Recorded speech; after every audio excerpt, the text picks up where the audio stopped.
Hi, everyone. I'm Nikki Braendlin. I'm on the board of Alliance of Women Directors, and I am very excited to be talking with Mary Nighy about her feature directorial debut, Alice Darling. So welcome. Thank you. Lovely to be So here. nice to see you. So let's just start the origins of it and how you became aware of the project and how you became attached to it. Well, great to be here and thank you for having me. I became attached to the project because I had been introduced to a Canadian producer called Kaniehtiio, who works with Elevation Pictures, who are a great Canadian production company. And she introduced me to Katie Bird Nolan and Lindsay Tapscott of Babe Nation, who are also younger producers out of Canada. And we had been looking for some time for a project to work on together. And in the interim, I was shooting TV shows in the UK, where I live and where I'm from.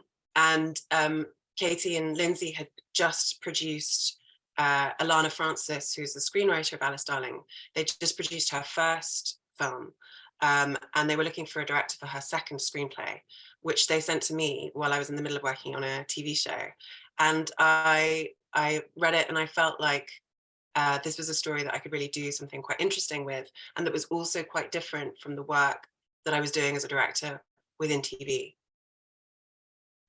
So what was the length of time from when you got the script to when you started shooting?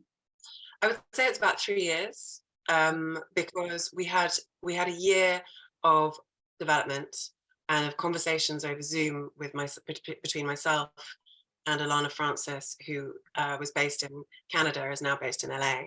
And she and I had lots of discussions about how do we make the character of Simon fully live and breathe? How can we make him more three-dimensional, not just a sort of bad dude? And also, how do we really make the three friends, Sophie, Tess, and Alice? Alice was always very distinct on the page, but Sophie and Tess at some point needed a bit more definition. They felt quite similar. It was quite hard to, which is amazing now, I think, especially once you crossed it, you get such distinctive personalities. But at the script stage, we needed to work on those voices a little bit. So we did a lot of work on that, and also a lot of work on the aspect of how much do you reveal of the abuse, and what do you show, and how does it read? Mm-hmm. Yeah, I think watching it, and the viewers will see a lot of it happens in flashbacks. It's interesting how some instances are more restrained, some are more overt, and you really held back from anything that would be necessarily obvious, I guess. And I think it depends on people's experience and perspective as to what's obvious and what isn't. But I feel like often in those relationships that you kind of seep in, and so the woman's already attached or the person's already attached before their kind of warning signs are happening. And I thought you did that beautifully with just seeing her reaction to it as well. Just her reaction to her what's he's always in her head sort of thing. Yeah, I think as for me as a director, getting inside characters' heads. I'm a big novel reader, and so I always think about how do you dramatize what's not verbal, and a lot of what's happening to Alice in the film is stuff that she can't put into words, and so how do the flashes that we cut to were about trying to provide a window into what her internal world looks like. So she might be doing something, completely different, going for a walk in the woods, hanging out with her friends, and she'll suddenly go into a memory, but quite quick memories, not a sort of full scene where you have a lot of dialogue, as a way of trying to bring the audience on that journey of what she's experiencing and what she feels like all the time when she's with Simon. And so since we're talking about Alice, I had read that Anna Kendrick had the script just 6 months before you started shooting, and she's been open about her past relationships. And get with that in mind, and I'm sure you knew that when you guys started rehearsing stuff, can you talk about sort of protecting the actors and how you worked with them and how you set the tone in rehearsals or on set, given the That's a good question, because actually I had really wanted to have a bit more time prior to shooting with the actors. Mhm. I mean, Anna and I had lots of Zooms before she flew to Canada, and she was also very much involved in casting decisions and the nuance of the script, and she always had very uh, insightful thoughts, even about lines of dialogue, whether they were Alice's or Simon's. She really helped us elevate the dialogue, I think, in lots of areas, just because of her own insight into um, how those characters think and feel. And then before we started filming, I had wanted about a week of rehearsal, but it was just not possible with the quarantine. Everybody had to be locked up for 2 weeks, including me. So we ended up having, I think, a couple of days, or even maybe one day, where I did some rehearsal with her and Simon, because there's quite a physical sex scene towards the end of the film. So we did a sort of breaking that down, walking it through, blocking it through. We discussed it. We talked about how to distinguish it from an earlier scene, which was eventually cut, which was also an intimate scene, and how that might mark the trajectory of the two characters.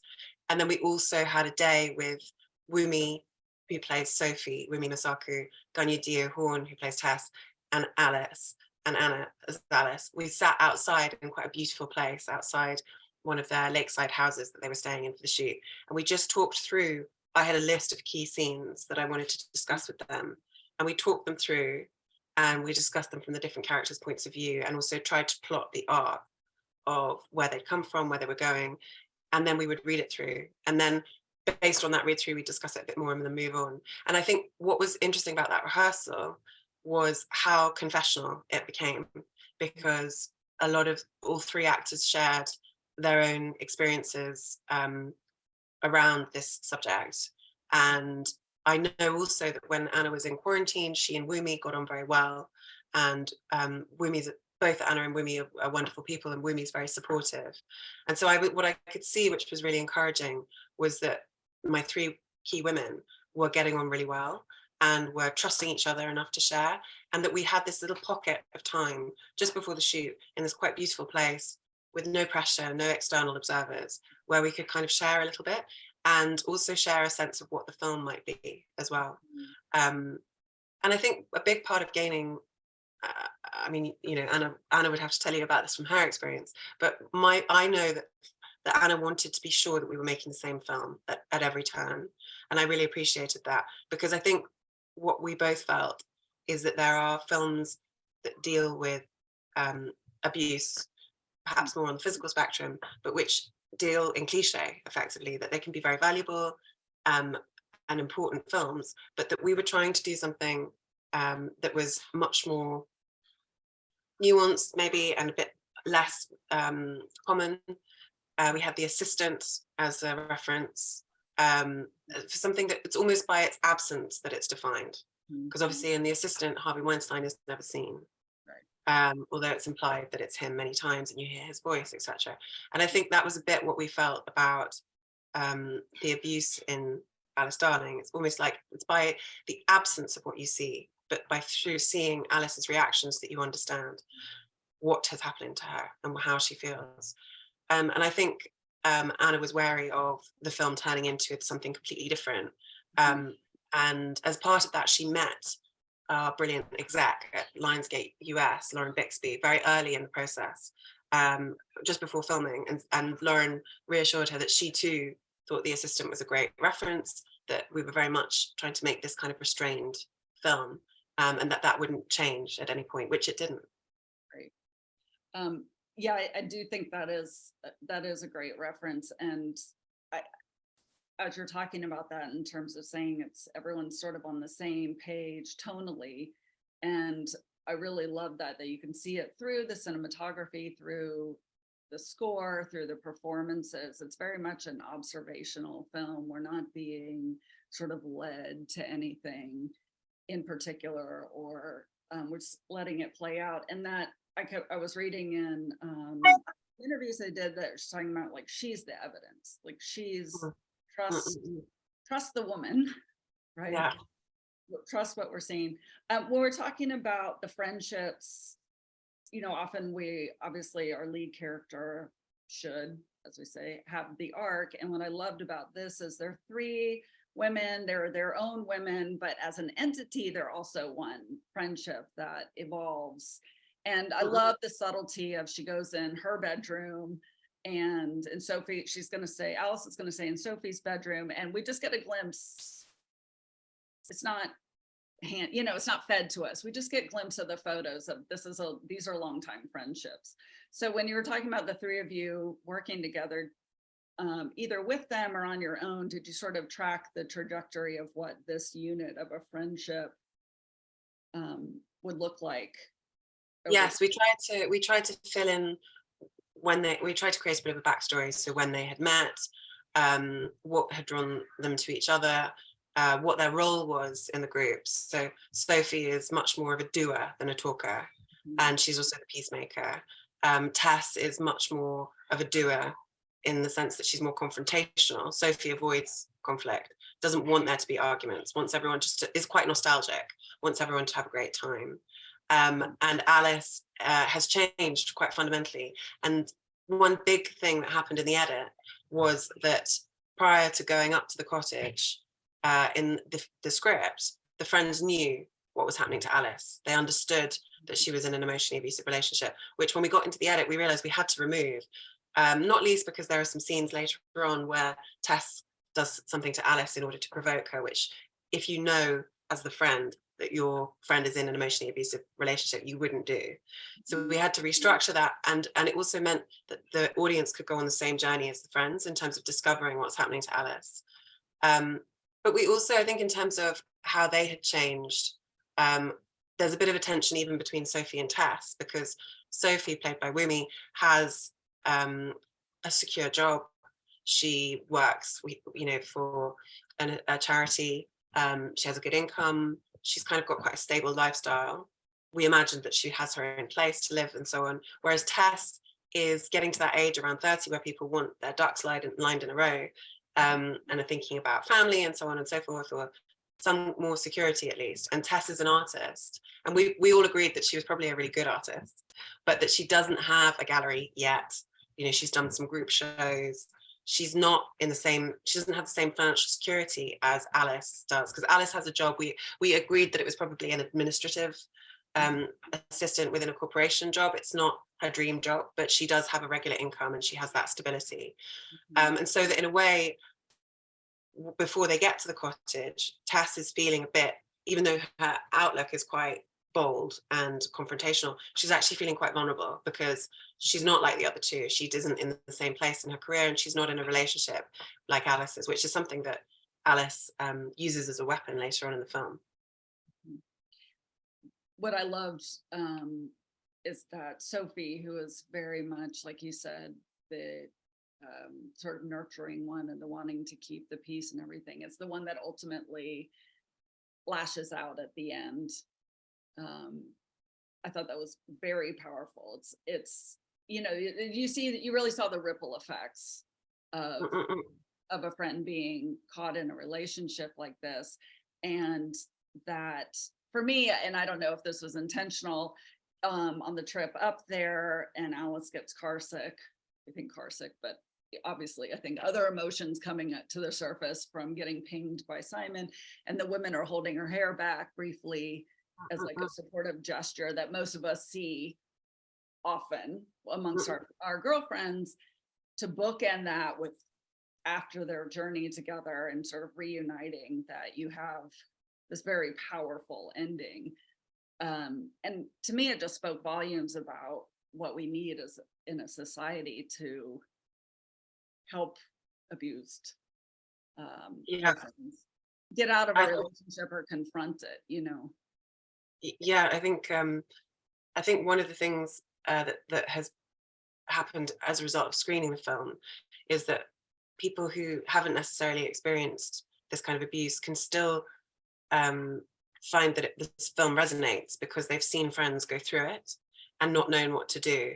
And I think it is a real dilemma, and your question is a real one, and I don't have the answer, but about how do you support a man or a woman, because I think this applies to men as well. In fact, I know it does from speaking to various men who've been in this situation. And I don't think it's not always within a specific sexuality either. And it's not always within sexual relationships. I think this kind of thing can happen in all different kinds of relationships. But yeah, I don't think there is one route to supporting people out of it. But I do think what the friends in Alice Darling offer is ultimately non-judgment and support. But I think Sophie does two things. She obviously takes a very bold physical action to intervene without revealing what that is. But she also does something very strong where she enables Alice, which was really something that Wunmi, Mosaku, and Anna Kendrick found together on set. She really enables Alice to hold on to her support, because there's a scene where Simon is really trying to encourage Alice to get back in the car, and Alice is trying to say no, and she does say no repeatedly, but he won't hear the no.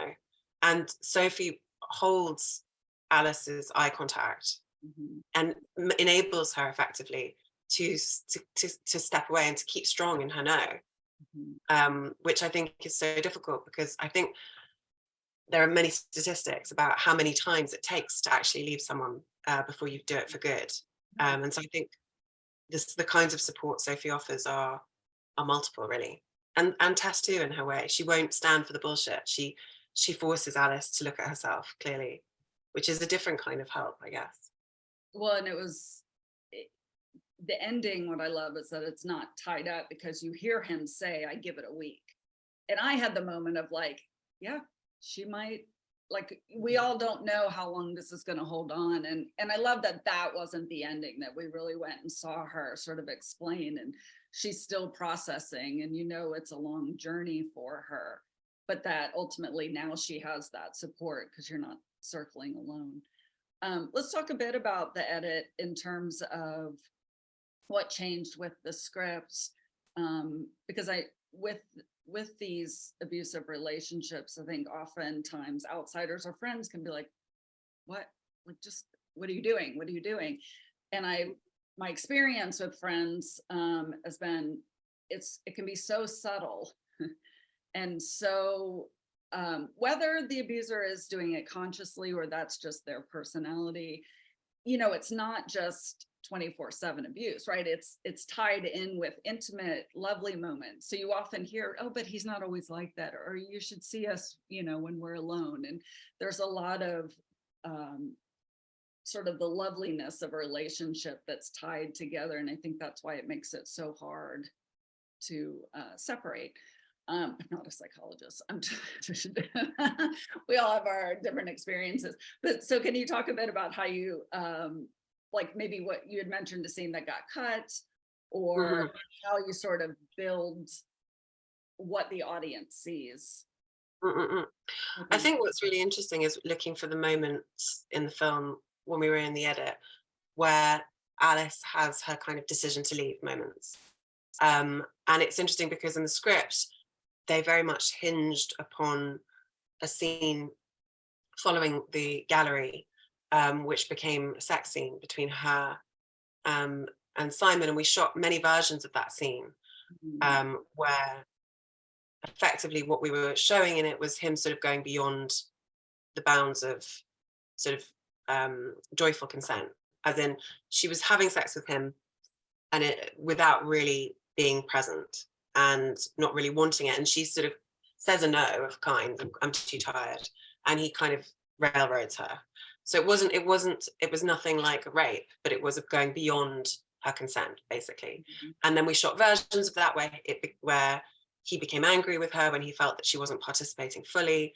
And we had shot lots of versions of that altercation, and versions where Anna Kendrick was more on the front, aggressive side and more ready to defend herself. Versions where Charlie was more pitiful and upset. And ultimately what we found in the edit is that's not the moment. Like the way it had been structured in the script is that there's a moment where Alice is walking through an abandoned house, and then when she's in the house, she has a moment where you flash back to that scene, and she sort of thinks about how she hadn't consented, how it had gone beyond what she was comfortable with, and that's the kind of trigger. really for her to sort of hear the friends' voices, and it's the tipping point. But what we found is that can't be the tipping point. It's not the thing that would make her leave, and it has to be much more accumulative than that. In a way, it's too simplistic, really, and I think it's something that you have to see to understand. So, and Alana was very open, the writer, to us, and very flexible to us playing with that scene. And when I did tell her, we're going to have to cut it, and she was really happy with it. I think what was great with both from her and from Anna and from Lauren Bixby at Lionsgate is they were like, if you don't need it, don't use it. And instead finding these other moments of her realizing little by little which we did through the flashes, how far she is from him and how he's manipulated her. And we kind of gave each flash a different title in the edit, which we never use obviously in the film, but it helped us structure, there's one which we call the sex flash, where you see it's nothing overt, but just moments of slightly dubious physicality between them, which makes you question, where is Alice? Is she present in this moment? But very, very subtle. We had one which we called the gaslighting flash, which was much more around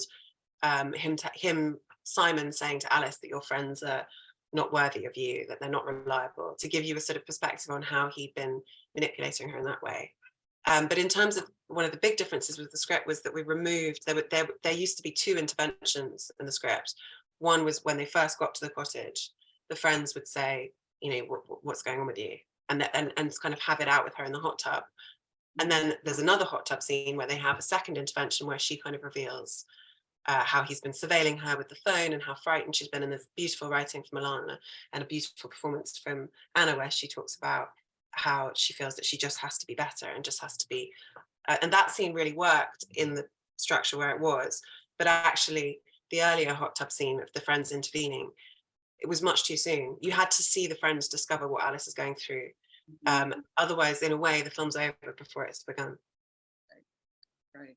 And I think to use the word subtle, I think ultimately probably the kind of slow burn of it lets it linger with you afterward too, because you're still processing. It hasn't been completely spelled out to the viewer. Yeah. Right. It's really taking in all of the arcs and going back to the flashes, because if you pull them out, I feel like they could be, some people could explain like, oh, well, that was an off day for him, or, oh, we all have our moments and stuff. And so I loved the sort of subtlety and the build to where he, finally uses derogatory language or is much more aggressive in how he talks with her. And that you just kind of, I think it really helps the viewer see how, because he is very charming and he's handsome and he's talented and, all these things that are on checklists often of maybe even younger women, and that, and he's a little bit older. And so you get just how easy it can be to get drawn into that. Well, it was important. Sorry, no, go ahead. No, I was going to say, and I love that within I was saying earlier, the tone of the cinematography is very observational. The score really buoys the film instead of dictating the mood. I thought you did a beautiful job, and all of the department heads, obviously, and just being on the same page, as Anna was saying, or having the same film and just trusting that it will play out. And that to me was so powerful, because I didn't feel like I was being manipulated, if that makes sense. Oh, that's good. Yeah, I think, I think in a way I suppose nuance is difficult, isn't it? Because you're trying to take people on the journey without spelling it out. It's like the difference between description and exposition, I guess, in a script. And I do think that I'm glad that it comes across as observational. And I think that Mike McLaughlin, the DP of Alice, did a brilliant job. And we did study the work of Andrea Arnold with her DP, Robbie Ryan. And one thing we found is that often their work can feel very casual, can feel very spontaneous, but actually there's a huge amount of design that's gone into it. And one thing I would say I'm very grateful also to all the actors for, particularly Anna, because she was on camera so much, was that they were very willing to dance with the camera, as it were, and find the best physicality and repeat even quite difficult gestures like pulling out the hair, so that we could try and tell the story sometimes within a shot. So go from a hand to a face and pull focus. And I think also in terms of the music, Owen Palliser, who is our composer, who's a brilliant musician in his own right, as well as a composer, was also very connected to the film in terms of its subject matter. And he was always willing to pull back, which I was really grateful for, because, and he actually looked at, as a kind of test, I sent all the composers 3 scenes, and one of them was the really extreme scene of Alice pulling out her hair in the bathroom where she's really going for it, following being in the lake. And Owen and I personally thought that that scene didn't need music, but I wanted to see what the composers would say. And Owen came back and was like, that scene doesn't need music. He's like, I'll score it if you want, but it just doesn't need it. It's so strong. He's like, anything I do under it is just going to take away from Anna Kendrick's performance. And I said, great, because that's what I feel. And I felt like it showed huge confidence on his part, actually, and also huge talent in his understanding of the scene. When you say the 3 composers, are you 3 people worked on it, or when you were? When we were looking for composers, we sent out 3 scenes as a kind of, please could you score these scenes, so that we could get a sense of what they thought was right for the film and their style and so on. Okay. And Owen, very grateful that he actually took that exercise on, because he definitely didn't need to, but he did it. And he just declined to do the 3rd scene because he just said it doesn't need music, and did something beautiful for the other 2 scenes. So that was really helpful as well, knowing that I was working with a composer who wouldn't just want his music front and center all the time. That's fantastic. I had not heard of this process of being able to sort of audition your department heads like that. That's fantastic. It's a real luxury, and I was very grateful that they were willing to do it. When I think music too, I'm not musically inclined, and so I really had to learn how to talk with composers in a way that basically it was like she said, just talk to me like you would your actors, which helped a lot. But I think sometimes it's harder to be on the same page, whereas the DP, you're actually just seeing it as it's happening, so you can make the adjustments. And the score to me is like an edit. You fiddle with something here and it sort of affects the entire piece. So anyway, I was just saying that's great to be able to get a better sense of what they would do with it ahead of time. Definitely. And I think also it was quite odd because the whole process was obviously, because I'm in England and Owen's in Canada, we were doing it remote, which I think adds a layer of complexity. As you're saying, you know, when you're standing next to the DP, you can also point to things and talk in a much more useful way, really. So at some point, Owen, I know, was longing to get me in a room to talk about the score. And so at some point I did go to Toronto for the sound mix, and we were still working on some of the music. And he said, look, just come to my flat. I'll play some stuff on the piano. You can tell me that, not that. And I can show you how it fits on the scene in real time. And it was, I felt so humbled to do that, because Owen's played with Arcade Fire. He is a really celebrated musician and performer in his own right. It felt like a bit of a dream to sit in his living room and have him play his piano and say like this. But it was really useful because it does allow you to be much more direct as well. Did you use temp music ahead of time or no? Well, what was lucky was that Owen actually provided us with a lot of music that he had. He worked with Arcade Fire on the Her score, so we pulled some of that off the internet, and we tried to use his music wherever we could, so that also when anybody was watching it, you know, whether it's Lionsgate or the producers or Anna, that they had a sense of what the musical world was.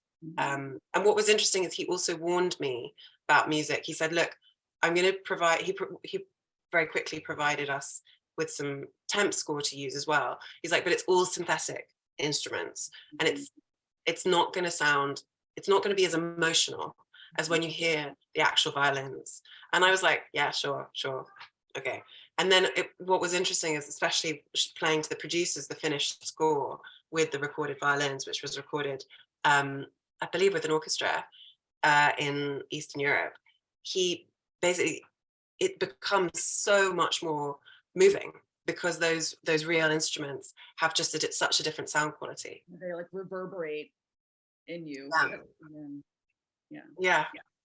So with the department heads that were on set, and obviously with such sensitive material, can you talk about creating that sort of safe space?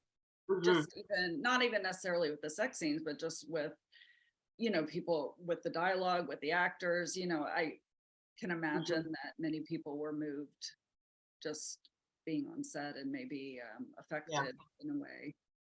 Well, I think what was good was that I knew, although I'd never worked with any of the department heads before, I spent a lot of time on Zoom with the DP, Mike McLaughlin. He and I built up a real shorthand, and I said to him, "Listen, this is difficult material. In lots of it's going to be very exposing. I'm going to need you to be quite reactive. I'm also going to need you to blend into the background a bit. But in a sense, with Mike, he's so sensitive and clever. I didn't really need to say all of that. I think you also get a very strong sense, don't you, from talking to somebody repeatedly of how they will be. You never quite know because you have to be there. But he's a very sensitive person, and I trusted that he would understand all of that, which he did. And he also said to me sometimes, he would prompt me occasionally and said, you know, there's a big scene where Anna has to have a panic attack, and he was like watching her between takes, and he was like, I think we need to shoot her now. She's ready to go now. And I was like, let's do it. So we just turned to the first AD and we were like, we're going to do Anna next. And he was like, okay. And in terms of our production designer, Jennifer Morden, she's also now a dear friend, and she had worked with Mike McLaughlin, the DP, before. So I felt like those two as a unit were very symbiotic and really understood the needs of the set. There were a couple of moments where I know Anna has to get into a bath. I ended up barring the door for that because I just knew that it was very sensitive for her. She's nude in the bath. We put almond milk in the water to cloud it. But I was just like, I wanted to show her also that I did feel protective of her. And so I stood at the door and was like, right, no one's coming in until we're filming. And we also worked with an intimacy coordinator for those sex scenes, who was great. And I think it's interesting because it's obviously a brave new world of working with intimacy coordinators. And one of our actors, Charlie Carrick, I don't think had ever worked with an intimacy coordinator before. So he was quite unsure. And I think some of the other actors had mixed experiences. And our intimacy coordinator was just great and really sensitive to the actors. And we did have a very intense day into night of shooting a lot of the sex scene and also some quite heavy dialogue scenes in the same space. And what we did was it was just me, the DP, and our sound guy, and we asked everybody else to stay outside, which I think was, you know, stressful for production design, stressful for hair and makeup, but in a way, I also know that the hair and makeup department, I was quite upfront with them, and I said, look, American Honey, the Andrea Arnold film, is one of my references for hair and makeup. Anna has been styled beautifully and is beautiful and looks a certain way in terms of hair and makeup in some of her other projects. This is going to have a very different look, and it's also going to go on an evolution. So all the stuff at the cottage, she's going to become progressively undone and less made up, and her hair more and more relaxed. And when we're in Toronto, it's going to be a different look. But what it meant in real times was that often also because we were sometimes shooting in this very fast way or with a closed set, was that hair and makeup couldn't access Anna Kendrick. And so she would be looking at her own makeup or, you know, checking herself, which in a sense, I suppose I have to be very grateful to both that department and also to Anna that she was willing to do that. Yeah, that she was okay. Yeah. So the missing young woman, through line is so fascinating to me. And again, the tone of it, you really, I feel like, left it up to the viewer as to what we could take away from it, and what that meant to her. Are you comfortable talking about what you feel like it means, if you guys, what you guys discussed with the actors? Totally. I think for me as a theme, well, I think there's two things. There's the expectation. I think that the film in general subverts a lot of expectations around what should happen. So for example, if you give people the synopsis of the film, three friends go to a cottage. One of the friends is in an emotionally abusive relationship, and then the guy turns up at the cottage. People kind of raise their eyebrows, like, oh, you know, and there's the implication that someone's going to die, or someone's going to be murdered, or they'll be, you know, and I would always say, well, this film's not that. You know, no one gets killed, no one really attacks anyone else, and there is a missing girl, and no one finds her. Because I think, in a way, it was important that we didn't tie up, or at least they find the body, but they don't find the person who killed her. And I think we didn't want to tie a neat bow on it. We didn't want to have Alice find the body, which was obviously a possibility. We didn't want Alice to find a really crucial piece of evidence that solves the case. And there are films that would do that, which are great, and you know, and I enjoy those shows or those films.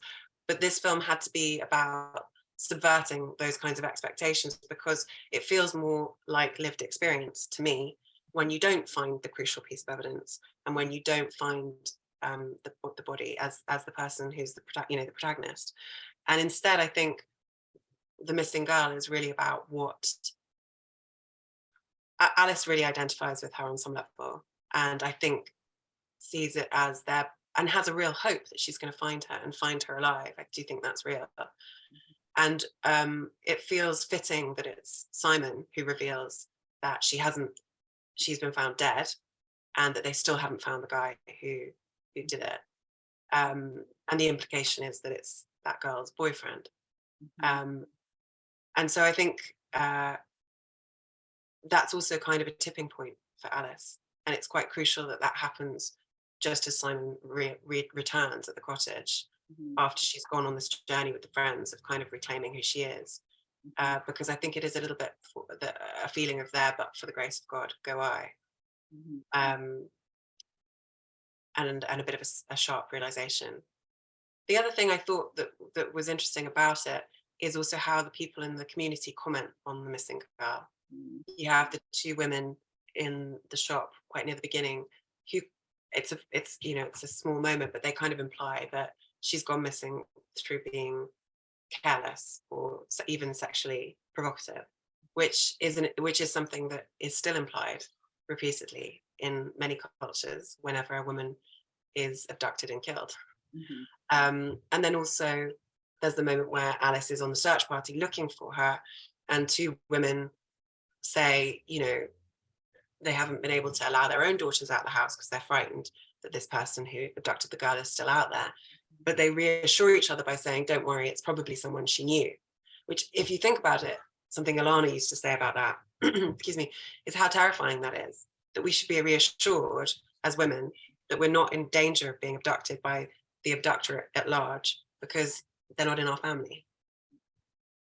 Yeah, and it's so powerful within the context of this story. And it was like, she's searching for herself, searching for answers. To me, it's also, you know, if she can find her, then it helps to understand her own situation. Is she in the same situation? I thought it was really wonderfully done, in that it was just put in the background, and you said, like, kind of left open-ended. And in terms of the tone, what you were saying with those choices that you made, I love, you know, that there is the mall, not the axe, there's the mall, you know, there is the missing girl. There are the moments that kind of can keep the viewer going. Is this going to go in a way that I think it might? You know, is it going to be this sort of thriller, bloody aspect? And I feel like it helped, again, buoy the tension of what Alice is ultimately going through. And I thought the mall scene where she really kind of lets loose on the wood, and Sophie really connects to seeing her and what needs she has at that point, was really powerful. Yeah. I obviously really loved the film. There was a lot of amazing moments in it. Can we talk about the sort of sex scene at the end? If you're comfortable, that came about, and what discussions you have, and kind of what you feel Alice was going through at that time. hmm It's interesting because after the screening in the premiere at Toronto Film Festival, one of the questions I got from the audience was effectively what is going on for Alice during that scene, and particularly during the climax of it. And I think in a way I'm wary of giving my response, because I know I want people to come to it with their own Okay. fresh eyes in a way, and read it in their own ways. And I've heard people read it very differently. Um, I suppose that scene was really interesting because we wanted, one thing that came out of rehearsing with the actors is that it takes Simon quite a long time to realize during it that Alice is, how angry um, and disconnected Alice is.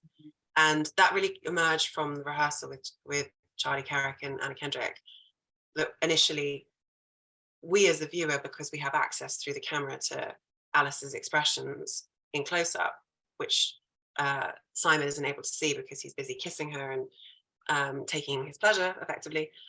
We have access as audience members to the fact that she is not present and she's not comfortable, but he is carrying on and she's going through the motions.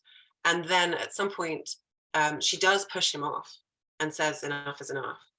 But he takes that, and this was also one of Anna's ideas, and one of which I thought was really strong, is that he takes that as kind of role play, like kinky fun. Oh, you're pushing me, great. And it resumes. And then there's a kind of a scuffle, and it's as though he's trying to undress her, and in that moment, she starts undressing him, almost to stop him from taking the focus onto her body. She tries to push the focus onto his body by taking off his clothes, and he takes a tumble. At which points we go to the friends and their uncertainty, given what they now understand about the relationship, what's happening in the room.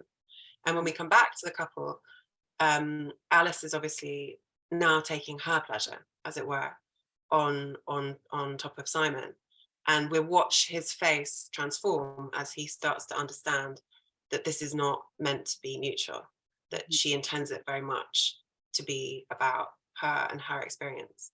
And I think certainly when I spoke to Alana about the meaning of it in the script, she talked about it as a taking back control, which I think is one very clear way of reading it. She is trying to objectify him and use him for her sexual pleasure in a way perhaps that she feels she has been objectified and used in the past, not as a person but as a body.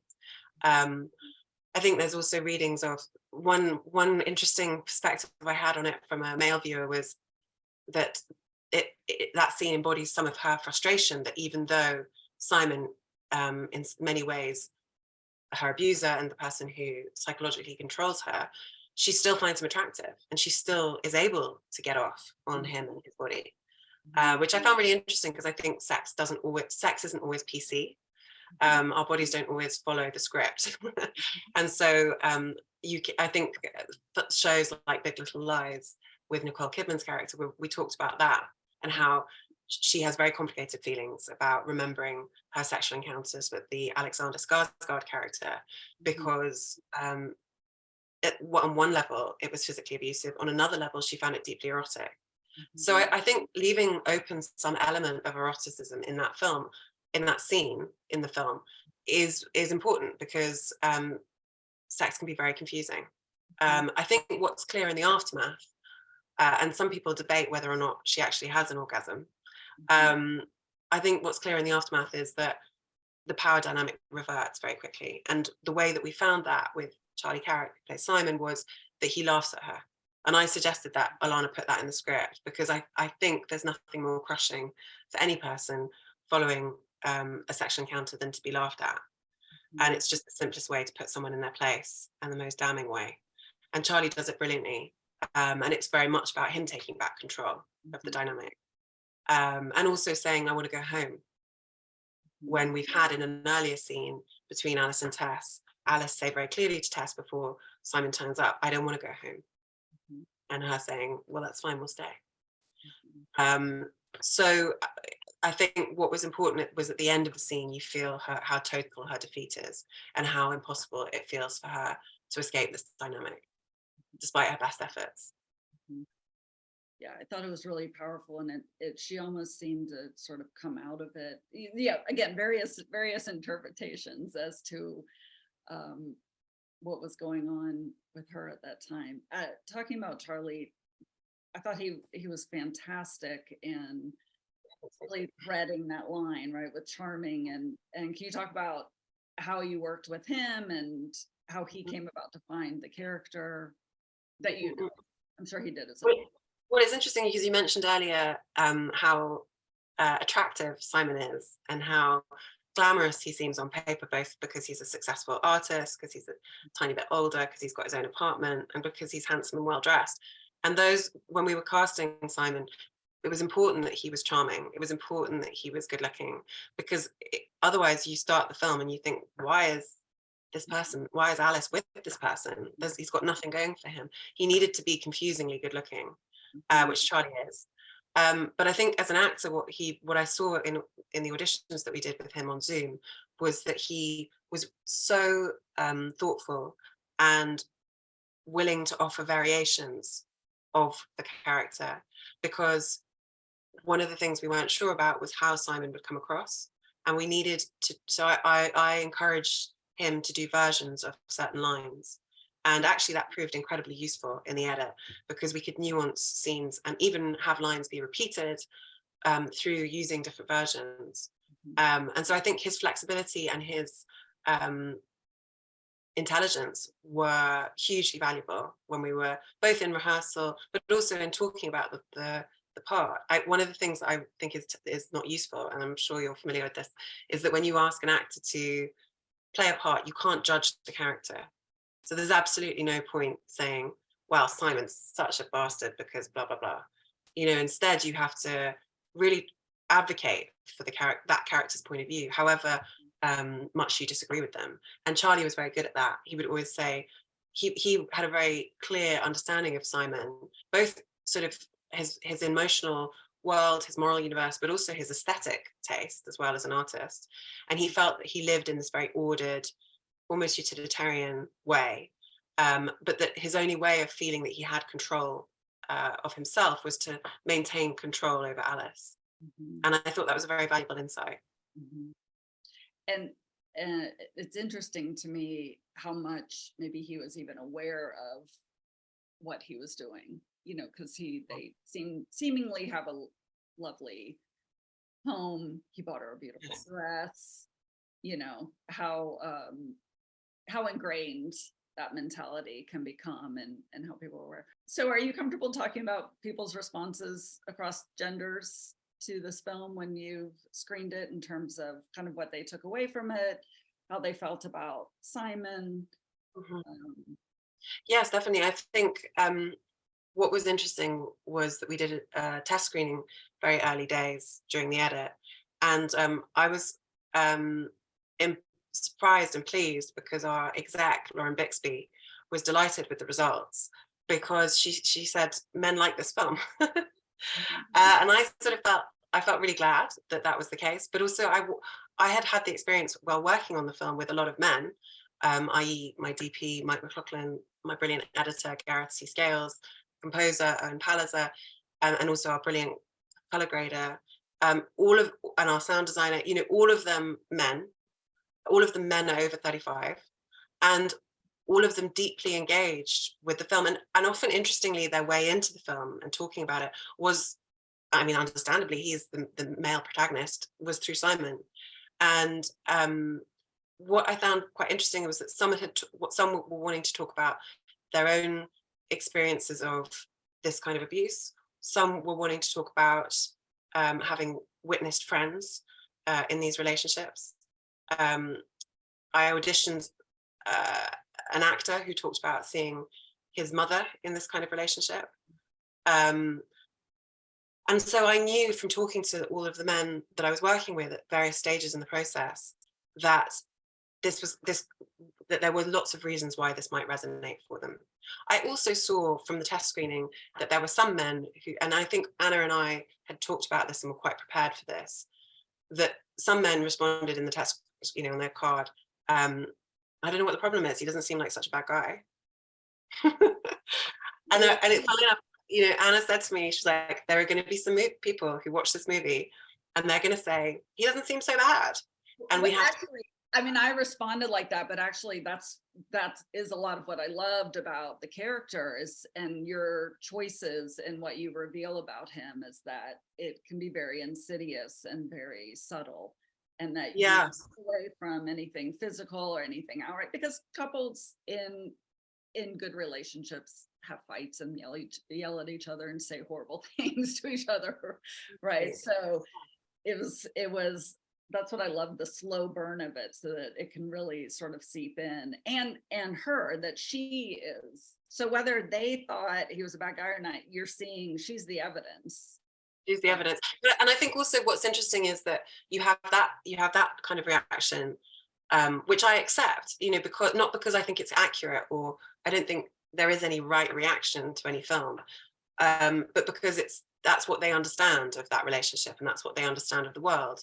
But Mhm. on the same time, what was sort of interesting is that quite early on, we were also doing small screenings over here in the UK for friends and family, and it took me aback how visibly moved people I didn't expect to be moved at all would be. I had one screening where one of my friends couldn't speak at the end of it and was in floods of tears and had to leave and text me about the reason that she'd been so upset was because she had recently seen quite an extreme example of this kind of relationship within one of her friendship groups, and she was still processing that. After the second screening at TIFF, I had 3 people come up to me, and it was a public screening. It was just for people who bought tickets. It wasn't like the gala, which had been a different kind of thing, and it wasn't for press. And the first person who came up to me was a woman in her late 30s who said to me, who was crying, and who said, I'm a clinical psychologist, and I really liked your film. I said, thank you very much. And I thought she might have just, you know, appreciated it as a film that was interesting to watch. And she said, I feel like your film might save lives. And I became quite emotional when she said that. I was like, thank you very much. And she left very soon after, still crying. And then there was a man in his 70s who came up to me and said, I just want to say thank you for talking about the friends, because I had a friend who was in this relationship. She was married for years and none of us knew and none of us did anything, and we didn't help her. And I wish we'd helped her. And I felt very moved, and I said, well, thank you very much.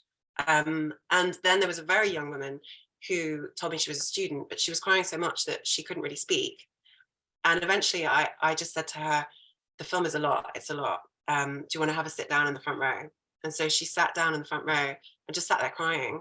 And then I came over to her at some point and she just said, I just know so many women in these kinds of relationships. And I said, I'm so sorry. And at the same screening, somebody asked me in the Q&A, you know, I have a friend who I believe is in a relationship like this. What can I do to get them out of it? And a bit like you were saying earlier, I had to say, you know, I'm not a psychologist. But all I can suggest is that a big part of being able to leave, it seems to me, is recognition of what you're in. You know, and if there's a way of allowing them to see what they're in, and that's partly why we made the film. We want people to who might know somebody who's in the situation or who might be experiencing it, to be able to show the film and say, look at this person's experience, look at what they're going through. Does that provide any insight, maybe? Well, and I think it's really powerful and powerful timing, that we're a couple of years out of the worldwide, the biggest Me Too movement, and think that there was a lot of men who became aware, but also very sort of defensive and felt lumped in, you know, Mm-hmm. and I think it's important that when we're watching these movements like that, the things that make the headline, of course, are the big splashy stories. And so when somebody goes, oh, well, he didn't masturbate in front of me, he wasn't, you know, pulling me into his bedroom, he wasn't, that those become the examples of what we're talking about. And really it's a much more intimate, insidious traits that can really do a lot of damage. Totally. And also, like, some young men have said to me, what is emotional abuse? What is, and with a genuine question, with no agenda.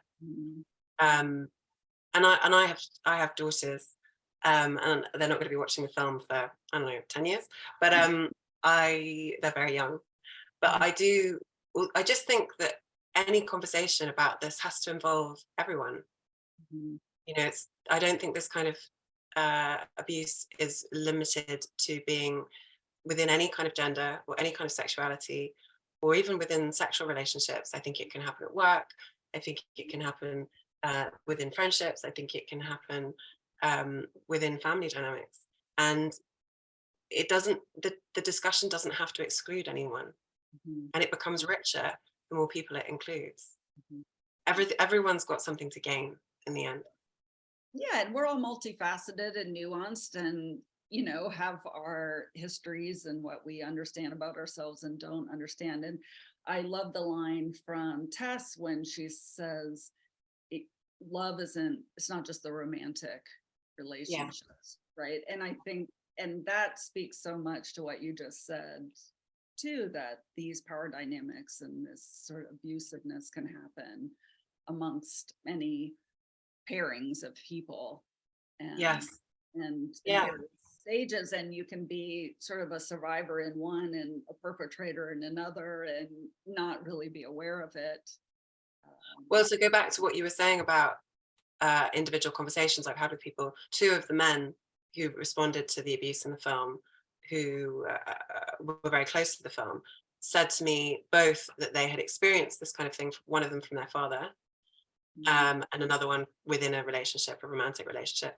And both of them said, and I think I've also perpetrated it. And I'm sure that that is a pattern also in abuse, that it's not, it repeats itself effectively. Well, clearly it's a very powerful film. Congratulations. Thank you very much. It's been so nice to talk to you about it. Yeah. Thank you so much for talking with us, Mary. Real pleasure. Best wishes for your future projects. Hopefully we can talk to you again. That would be great. I would love that. This has been a great discussion. Thank you so much. Welcome. Thank you. Thank you.